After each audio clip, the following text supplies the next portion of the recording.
오늘 말씀은 디모데후서 2장 1절부터 13절까지 말씀입니다. 디모데후서 2장 1절부터 13절까지 말씀입니다. 제가 한 절씩 크게 읽도록 하겠습니다. 내 아들아, 그러므로 너는 그리스도 예수 안에 있는 은혜 가운데 강하고 또 내가 많은 증인 앞에서 내게 들은 바를 충성되는 사람들에게 부탁하라. 그들이 또 다른 사람들을 가르칠 수 있으리라. 너는 그리스도 예수의 좋은 병사로 나와 함께 고난을 받으라. 병사로 복무하는 자는 자기 생활에 얽매이는 자가 하나도 없나니 이는 병사로 모집한 자를 기쁘게 하려 함이라. 경계하는 자가 법대로 경계하지 아니하면 승리자의 관을 얻지 못할 것이며 수고하는 농부가 곡식을 먼저 받는 것이 마땅하니라. 내가 말하는 것을 생각해 보라. 주께서 범사에 내게 총명을 주시리라. 내가 전한 복음대로 다윗의 씨로 죽은 자 가운데서 다시 살아나신 예수 그리스도를 기억하라.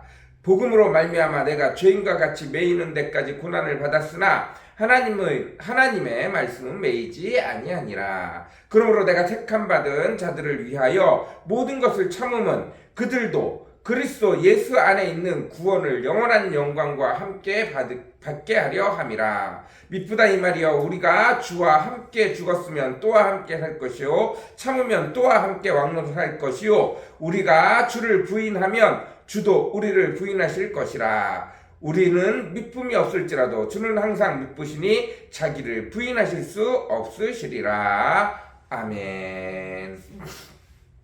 오늘은 디모데후서 2장 1절부터 13절까지 말씀입니다. 사도 바울이 디모데에게 이야기하고 있습니다. 나의 믿음의 아들이여, 그대는 나의 믿음의 아들 디모데여, 그대는 그리스도 예수님의 은혜로 강해지십시오. 나와 함께 강해지십시오. 이제 당신 앞에 많은 일들이 일어날 텐데, 여전히 많은 자들이 당신을 혼란스럽게 할 텐데 믿음에 굳게 서 계십시오. 그리고 내가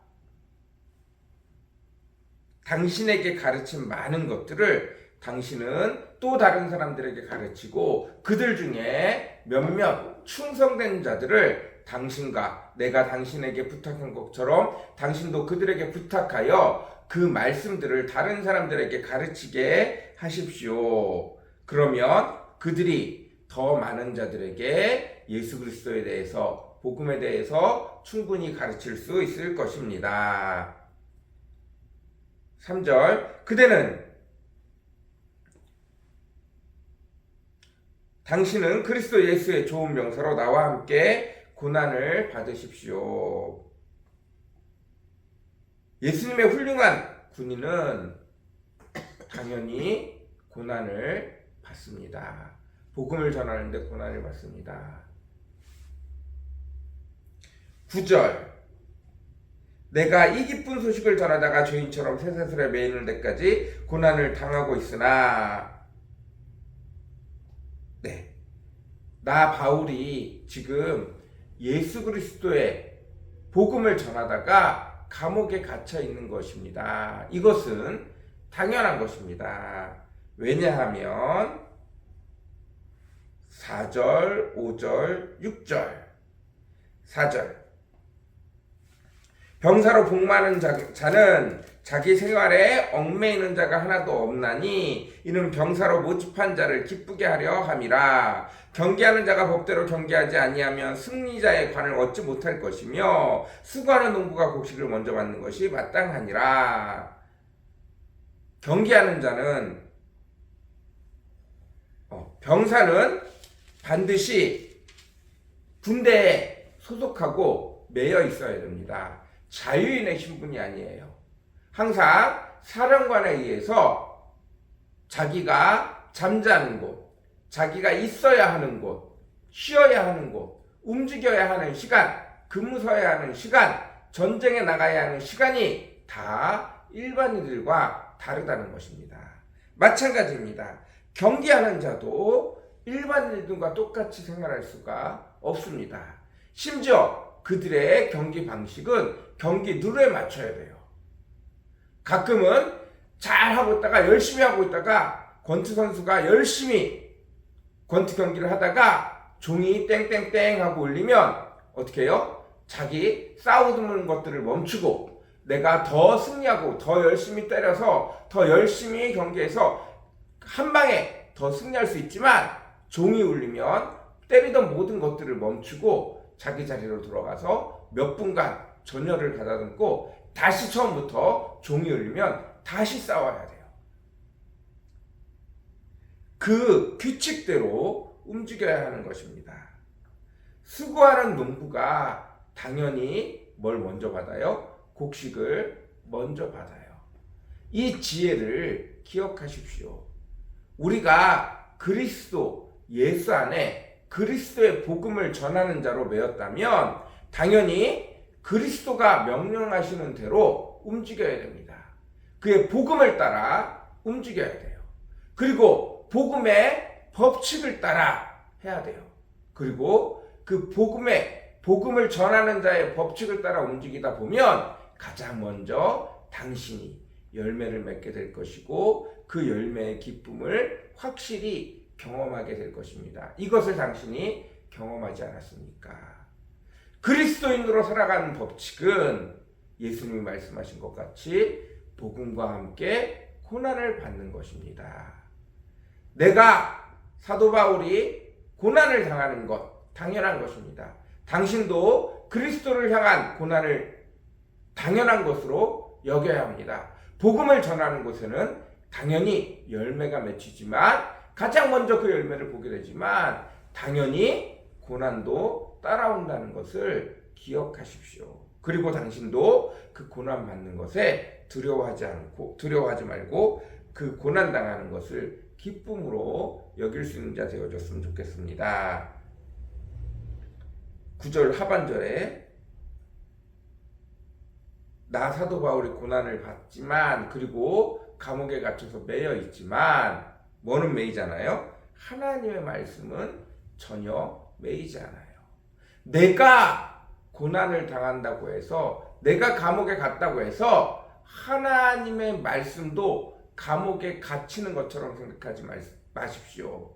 하나님의 말씀은 온전히 능력이 있어서 내가 감옥에 갇혀서 더 이상 이것도 못하고 저것도 못하고 자유롭지 못한 신분이 되어지고 어쩌고 많은 것들을 하지 못한다 할지라도 선포되어진 하나님의 말씀은 여전히 이 세상 가운데서 그 일을 하나님의 약속의 말씀들 그 말씀들이 이루는 모든 일들을 이루어가는 것입니다.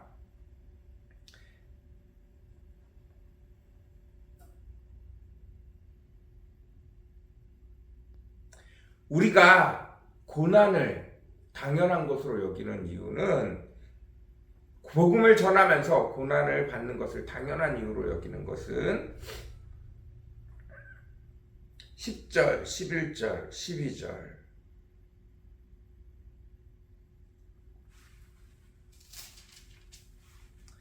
내가 택함을 받은 자들을 위하여 모든 것을 참음은 그들도 그리스도 예수 안에 있는 구원을 영원한 영광과 함께 받게 하려는 함이라. 미쁘다 이 말이요 우리가 주와 함께 죽었으면 또와 함께 살 것이요 참으면 또와 함께 왕노로 살 것이요 우리가 주를 부인하면 주도 우리를 부인하실 것이라. 내가 복음을 전하는 데 있어서 끝까지 참으며 많은 자들이 나를 박해하고 조롱하고 심지어 나를 잡아 가두는 일에도 내가 복음을 절대로 부끄러워하지 아니하고 꺾지 아니하고 거짓말하지 아니하고 끝까지 있는 그대로 당당하게 복음을 외치다 그들에 의해서 감옥에 갇히기도 하고 매를 맞기도 하고 처벌을 받기도 하는데 왜냐하면 이 복음이 누구를 가르치는 거죠? 예수 그리스도를 가르치기 때문에 내가 예수 그리스도를 전하는 것에 있어서 일체의 협상이 없어요. 이건 되고 저건 안 되고 이런 게 없어요. 왜냐하면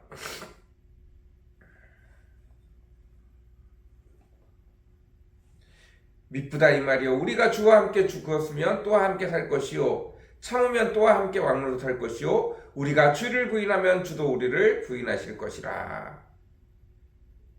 내가 예수 그리스도를 전하지 않겠다.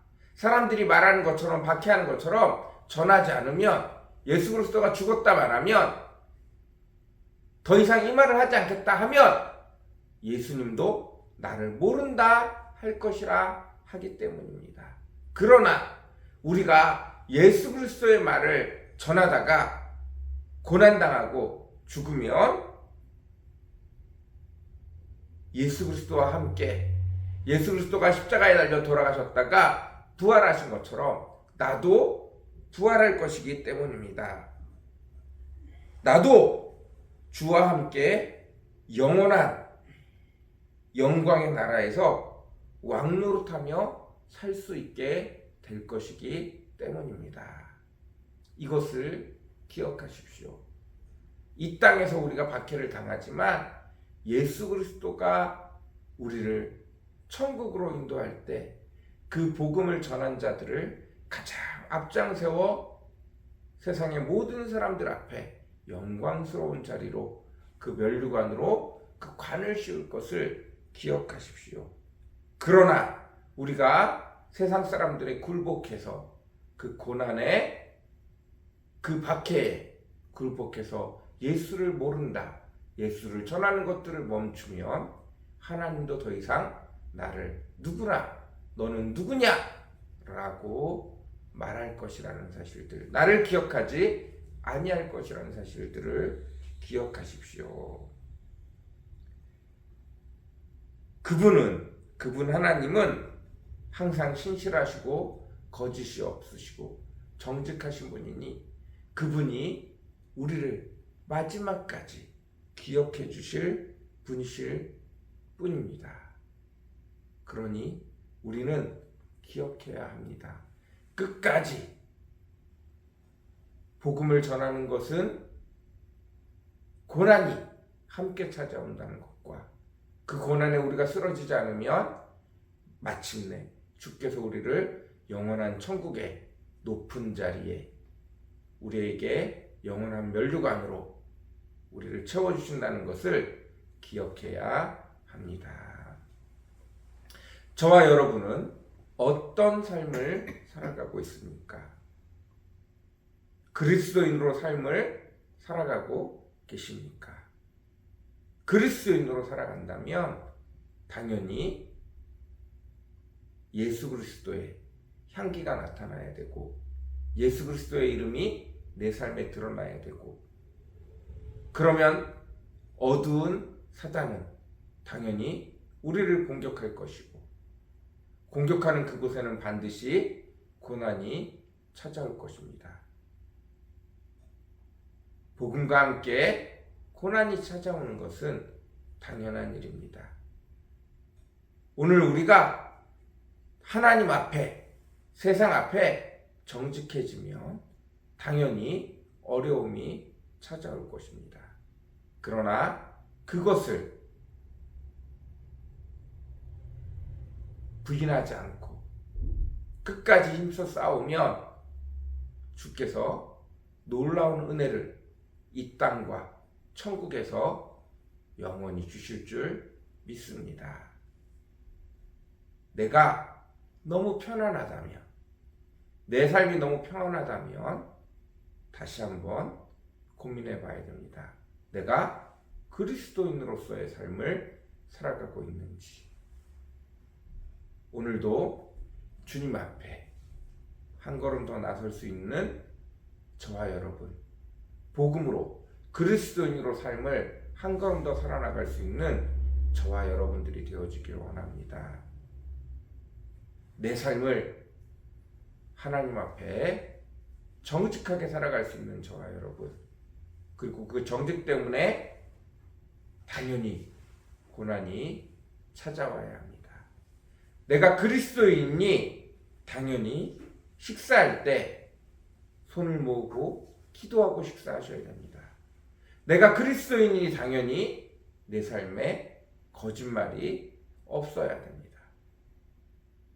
내가 뭘 특별한 걸 하지 않았음에도 불구하고 내가 그리스도인으로 정직하게 살려고 했으면 세상 사람들의 반응이 여전히 여실하게 나타날 것입니다. 그것을 당연한 것으로 여길 줄 아는 저와 여러분들이 되어줬으면 좋겠습니다. 좀 불편한 것을 불편한 대로, 그리스도를 믿는다는 이유만으로 불편한 대로 살아나가는 것이 당연하다는 것을 여러분 삶에 가지고 살아나가셨으면 좋겠습니다. 우리 같이 기도하겠습니다. 사랑과 은혜가 풍성하시고 거룩하신 주님, 내가 그리스도인인 것을 숨기고 살아가면 하나님도 천국 앞에서 내가 너를 모른다 말하실 수 있다는 사실들을 늘 기억하게 도와주십시오.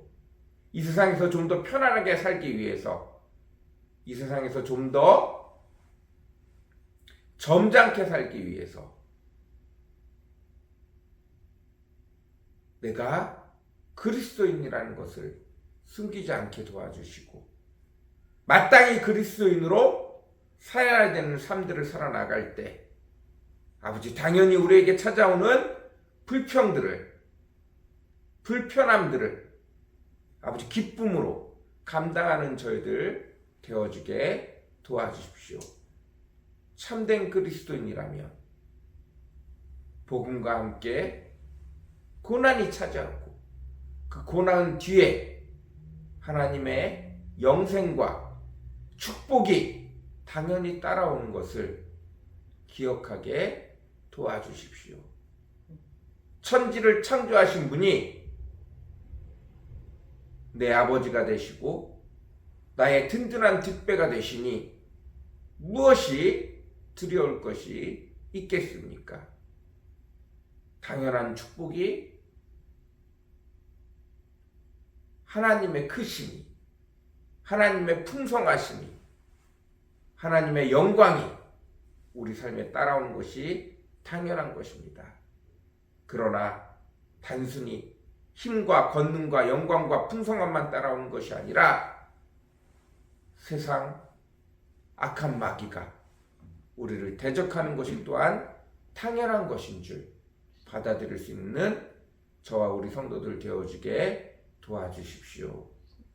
내 삶이 악한 대적의 고난과 아버지 하나님 역경이 없다면, 대적함이 없다면 내가 그리스도인의 삶을 살고 있지 않다는 것들을 뼈저리게 기억하는 저희들 되어지게 도와주십시오.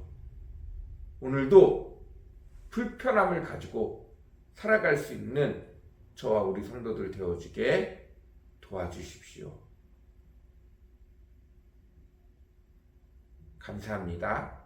예수님의 이름으로 간절히 기도드렸습니다. 아멘.